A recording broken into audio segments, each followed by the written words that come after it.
On March 14, 2026, the geopolitical architecture of the Middle East was fundamentally rewritten in a span of just 12 hours. As reported by CityNews Toronto, the world first learned of the scale of the operation through footage released by Donald Trump on his Truth Social platform, depicting the total obliteration of military installations on Kharg Island. This 25 square kilometer island, located approximately 26 kilometers off the Iranian coast, is not merely a piece of land.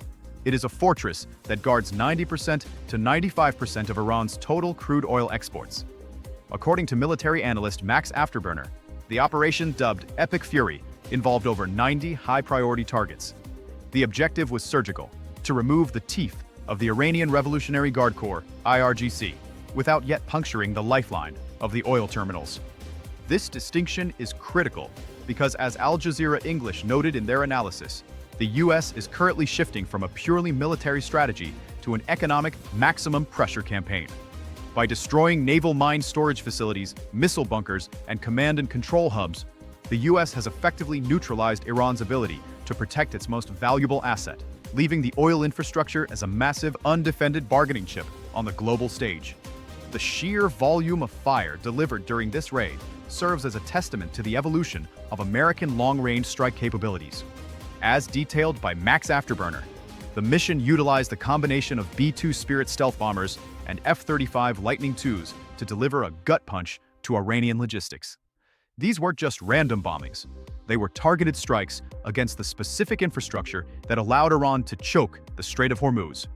For years, the IRGC has relied on its ability to hide mine-laying vessels and fast-attack craft within the hardened bunkers of Kharg. That capability is now gone. CityNews Toronto highlighted that while the military targets were smoked, the oil terminals were left pristine, for now. This creates a psychological waiting room for the Iranian regime. They are being told in no uncertain terms that their military protection is a memory, and the only reason their economy still exists is because Washington has not yet decided to pull the final trigger. It is a state of suspended animation, where the threat of the next strike is more powerful than the strike itself. The Iranian response to the Epic Fury raid was both immediate and distributed, marking the beginning of what analysts call a symmetric retaliation cycle. Within hours of the Kharg strikes, the U.S. Embassy in Baghdad was targeted by missile fire, a move that CityNews Toronto reported prompted an immediate urge for all Americans to evacuate Iraq. But the most significant escalation occurred in the United Arab Emirates. An Iranian drone strike hit a major bunkering hub and crude oil export terminal in the UAE, resulting in massive smoke plumes that could be seen for miles. This was not a random act of terror. It was a calculated military maneuver. Iran's military, as quoted in the CityNews transcript, justified the strike by claiming the UAE served as the launching grounds for the American missiles that hit Kharg Island. Tehran is now asserting a legitimate right to strike any point of origin, be it a port, a dock, or a military hideout, within the UAE or any other Gulf state that facilitates U.S. operations. This development places the Gulf Cooperation Council, GCC states, in an impossible position. As Al Jazeera English pointed out, many of these states have been strategic allies of the United States for decades. Yet they are now finding themselves on the front lines of a war that targets their own economic lifelines. The Iranian strategy is to pressure these nations into ejecting the U.S. military presence by proving that Washington cannot guarantee their safety.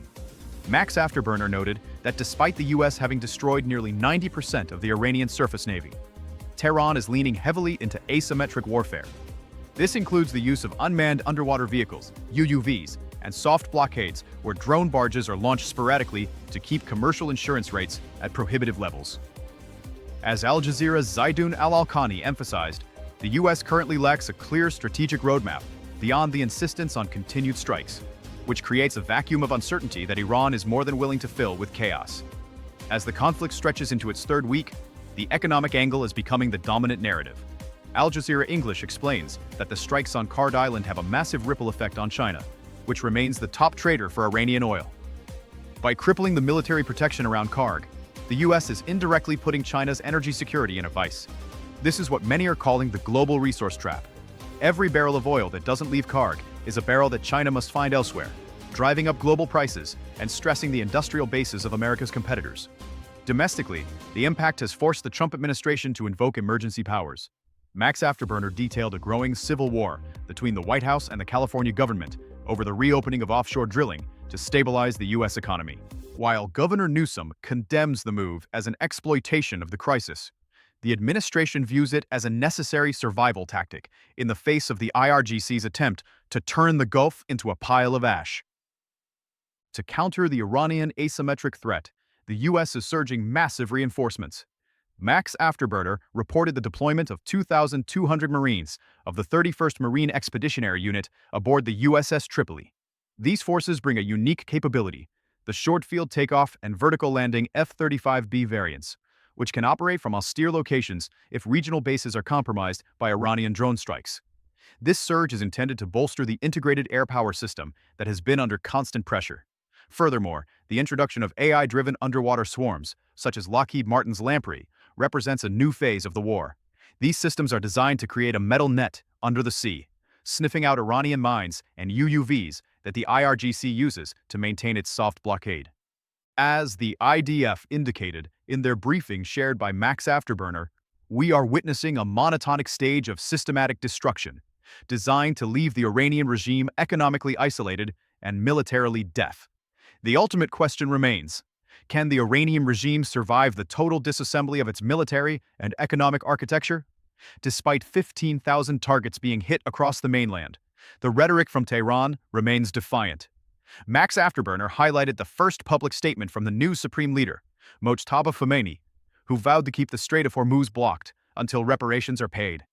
However, the reality on the ground is shifting.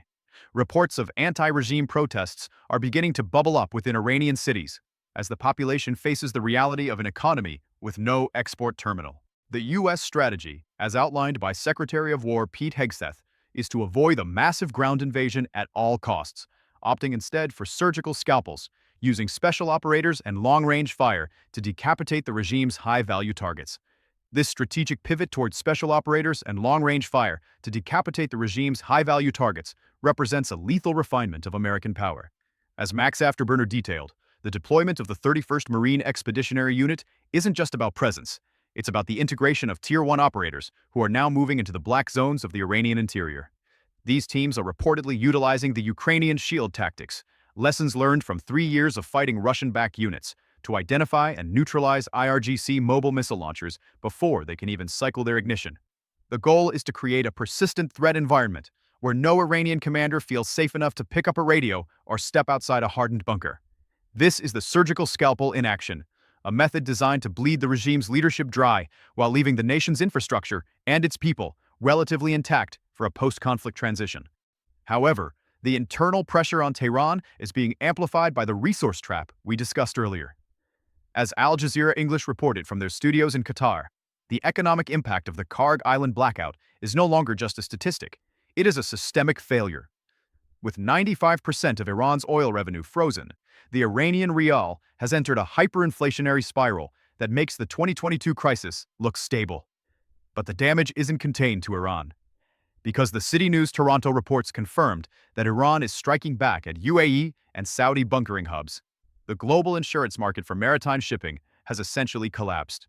Lloyd's of London has reportedly moved the entire Persian Gulf into a Category Red war zone, meaning a single tanker transit now costs more in insurance premiums than the value of the oil it carries. This is the extortion that Donald Trump cited in his Truth Social updates, a scenario where Iran is attempting to hold the global economy hostage to force a U.S. withdrawal.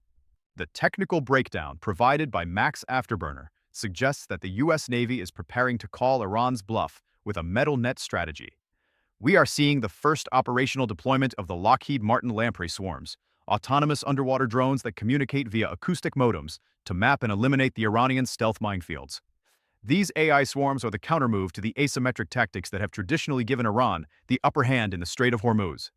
By removing the threat of the slimy and slippery UUVs, as Max puts it, the U.S. is clearing a path for a massive naval escort mission. But as City News warned, this mission's success depends on whether other nations will join the coalition. While Trump claimed many countries would send warships, the international community remains silent, watching to see if the U.S. can truly provide a shield against the Fata-3 hypersonic clusters that have already proven they can bypass traditional alert systems. The script of this war is being written in real time, and the final chapters are moving toward a domestic flashpoint within Iran.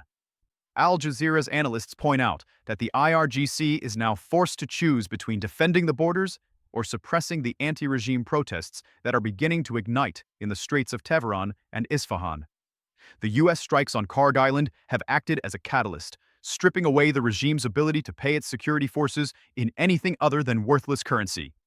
As the IDF suggested on X, the monotonic destruction of command and control centers means the IRGC's brain is being starved of information. They are losing the ability to coordinate domestic crackdowns at the same time they are losing the ability to launch regional strikes. We are watching the terminal decline of a regional superpower, dismantled component by component, as the eyes that once watched the world from the heights of the E3 century are replaced by the cold, unblinking gaze of an AI-driven kill chain.